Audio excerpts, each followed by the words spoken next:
早晨。咁喺外國咧，其實都幾難食到早餐啦。咁所以咧，其實我哋都定咗係每日都會煮噶啦。咁今日早餐咧就會有蘑菇臭豆食。咁唔食飽咧，就應該冇力氣繼續行噶啦。咁所以我哋再煎咗啲肉嘅。無人的，咁我哋要係俾肉。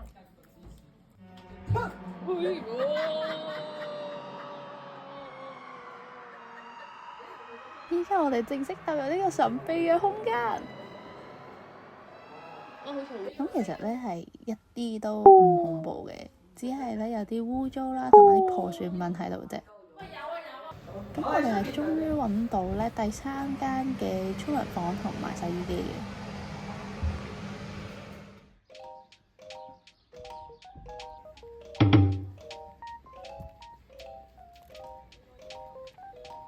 因為我哋停車地方嘅關係啦，咁所以咧我哋就需要穿過呢個公園步行過去目的地嘅。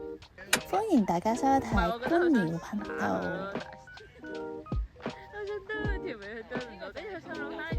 受觀察嘅我哋，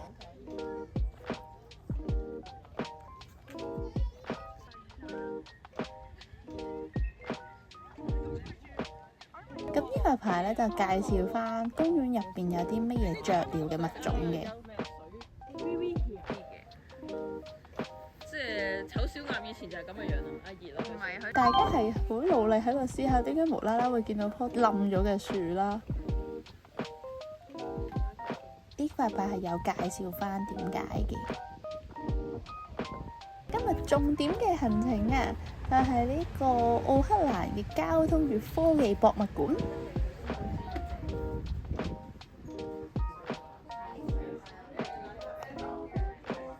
咁咧，我哋首先咧就搭咗呢架電車去咗睇飛機先。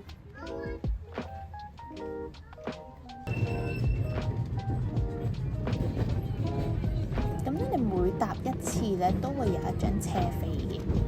一落車就已經見到咁靚嘅飛機咯，就係呢度啦。咁呢架機庫咧係有唔同嘅型號嘅飛機之外咧，咁佢仲會有一啲展覽當其時辦公設施嗰啲嘅。咁去到某個時間段咧，咁佢仲會有一啲當其時舊啲嘅一啲飛機片段嘅。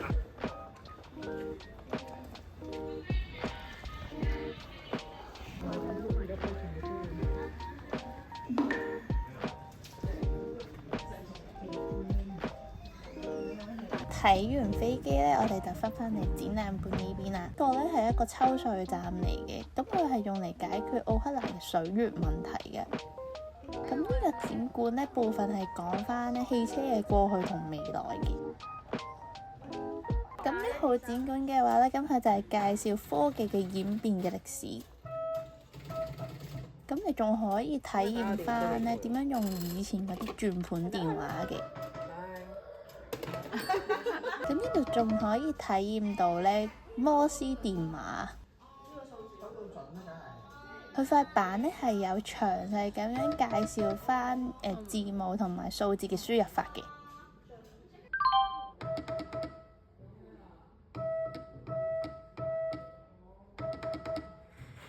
喺同一個展區裏邊，我就發現到呢個大型遊戲機啦。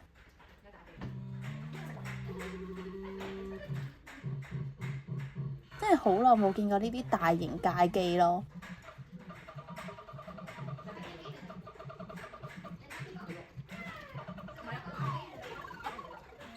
恭喜你死咗啦！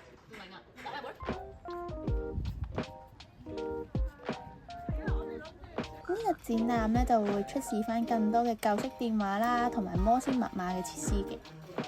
咁咧，你輸入咗個電話 number 之後咧，咁你就會響翻某一啲國家嘅國歌噶啦。咁你哋估下我打咗去邊度？展區裏邊咧仲有咖啡車啦，可以補給翻咧嘢飲啦同嘢食嘅。我哋又要回到最初嘅起點啦。展區裏邊咧係有2架唔同嘅車嘅。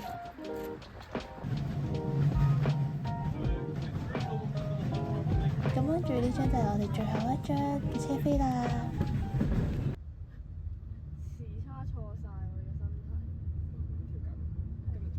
哋睇完博物館之後呢，就決定去市場食飯啦。咁呢個魚市場呢，其實係由1904年開始搞起㗎啦。咁佢已經喺紐西蘭有100幾年歷史㗎啦。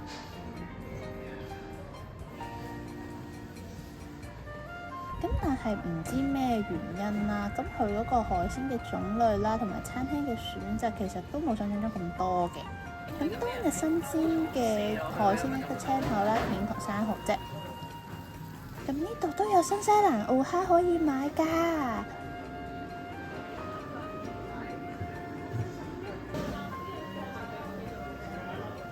咁因為實在冇乜嘢行啦，所以而家討論緊要去邊度嘅。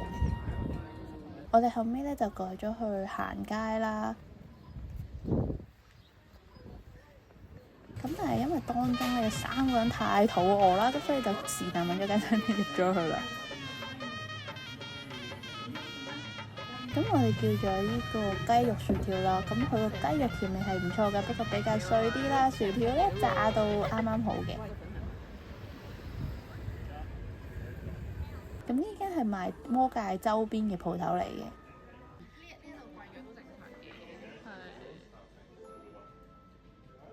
咁我哋發現到呢，佢有素食嘅雪糕咯。後尾呢，我哋係買咗 Hokey Pokey 味嘅。咁佢嗰個椰子同 Hokey Pokey 嗰個焦糖脆香真係絕配咯。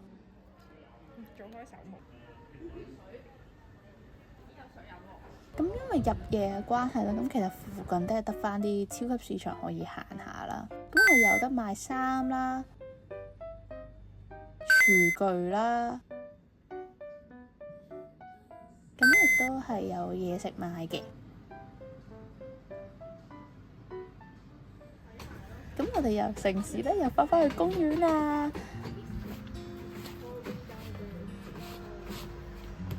呢度係一個設立咗有成100幾年嘅樹木保護區嚟嘅。咁因為咧入保護區前咧，咁我哋就需要喺呢個清潔站嗰度清潔咗對鞋先嘅。咁咧就可以降低翻傳播嗰個貝殼山枯萎病嗰個風險嘅。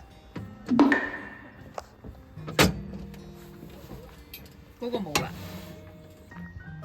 所以要追趕前面嘅團友啦。行得咁快啊你！咁除咗咧有當地嘅樹木可以欣賞之外咧，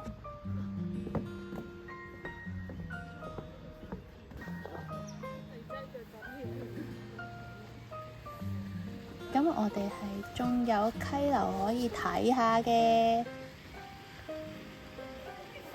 好彩嘅話，仲可以見到魚添㗎。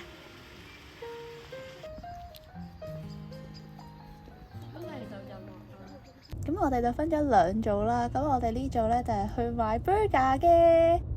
The White Lady 咧係嚟紐西蘭必食嘅一間鋪頭嚟㗎。咁咧佢呢間咧係1948年開始營運㗎啦。咁所有嘅食材都係嚟自新西蘭嘅。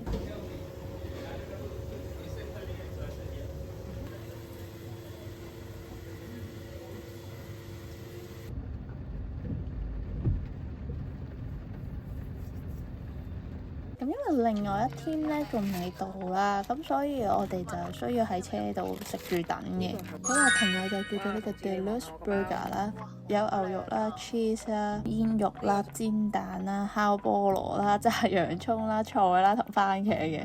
佢個牛肉真係好有牛味啦，同埋好有肉汁㗎。菠蘿嘅出現咧，佢係令到成個整體咧清新咗好多啊！呢個咧就係 double cheese 啊，咁佢有 double 嘅牛肉啦、double 嘅 cheese 啦、炸洋葱啦、菜啦同埋番茄嘅。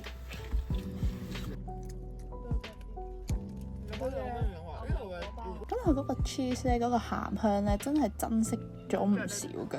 跟住再加埋呢個濃濃嘅牛肉，真係好正。咁佢個麵包咧又中軟啦，佢係有烘過嗰個麵包香嘅。我都話呢個 double cheese 好好食。中意芝士鹹香嘅你一定唔可以錯過咯。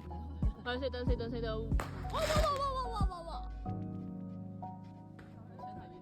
哇！